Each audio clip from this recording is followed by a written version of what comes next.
आता महत्त्वाच्या बातम्या आपण पाहूया। उद्यापर्यंत महाविकास आघाडीने जागा वाटपाबाबत तपशील कळवावा। वंचितच्या प्रदेशाध्यक्षा रेखा ठाकूर उद्धव ठाकरे, शरद पवार आणि मल्लिकार्जुन खरगेंना त्यांचं पत्र। नारायण राणे आमचे स्पर्धक नाहीत, बाळासाहेबांमुळे त्यांचं वैभव नारायण राणेंना नक्की पाडणार हा आम्हाला विश्वास। लोकसभेच्या जागेवरून ठाकरे गटाचे आमदार राजन साळवींचं वक्तव्य। खरं म्हणजे नारायण राणे हे आमचे स्पर्धकच नाहीयेत। वंदनीय शिवसेना प्रमुख बाळासाहेब ठाकरेंच्या आशीर्वादाने त्यांचं वैभव उभं राहिलं आणि निवडणुकीला ते उभे राहणार असतील तर निवडणुकीला ते उमेदवार म्हणून यावंच, आम्ही त्यांना नक्की पाडणार हा आम्हाला विश्वास आहे। दादा भुसेंनी नाशिक लोकसभेच्या जागेवरील भाजपचा दावा फेटाळला। नाशिकमधून शिवसेनाच लढणार, भाजपच्या दाव्यानंतर दादा भुसेंचं वक्तव्य। आशा सेविका आणि गटप्रवर्तकांचं 1.5 महिन्यापासून आंदोलन सुरू। आशा सेविकांच्या मागण्या पूर्ण करा, अधिवेशनामध्ये विजय वडेट्टीवार यांची मागणी।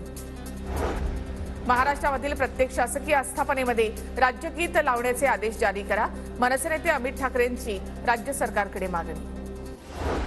महाराष्ट्रामधील तरुणाई ड्रग्सच्या आहारी, महाराष्ट्रात ड्रग्स कुठून येतंय, नाना पटोलेंचा सवाल, तर सरकारने शोध घ्यावा, पटोलेंची मागणी।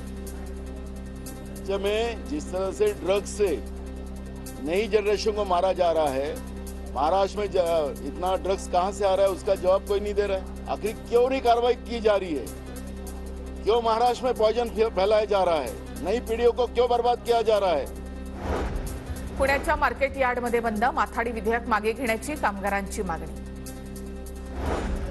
लासलगावसह नाशिक जिल्ह्यामधील 15 बाजार समित्या आज बंद। बंदमुळे बाजार समित्यांमधील 20 ते 25 कोटी रुपयांची उलाढाल ठप्प। कांद्याची निर्यात बंदी संपूर्ण हटवण्याची मागणी। नाशिकमध्ये विविध मागण्यांसाठी शेतकऱ्यांचा लॉंग मार्च। सुमारे 150 किलोमीटर पायी चालत शेतकरी नाशिक शहरामध्ये। माजी आमदार जेपी गावित यांच्या नेतृत्वात शेतकऱ्यांचा लॉंग मार्च। प्रत्येकाच्या मनामध्ये अपेक्षा आणि आकांक्षा असतात, ते चुकीचं नाही। ज्यांना निवडणूक लढवण्याची इच्छा आहे त्यांनी जरूर लढावी। सुजय विखेंचं नगर दक्षिण मतदारसंघावर वक्तव्य, तर उमेदवारीचा निर्णय जिल्ह्यामध्ये होत नसून तो पक्ष पातळीवर होतो, सुजय विखेंचा राम शिंदेंना टोला। इचलकरंजीमधील पंचगंगेमध्ये प्रदूषण करणारा कत्तलखाना कायमस्वरूपी बंद करावा, नागरिकांची मागणी। तर कत्तलखाना हटाव, पंचगंगा बचाव असं म्हणत समस्त हिंदू बांधवांचा प्रांत कार्यालयावर मोर्चा।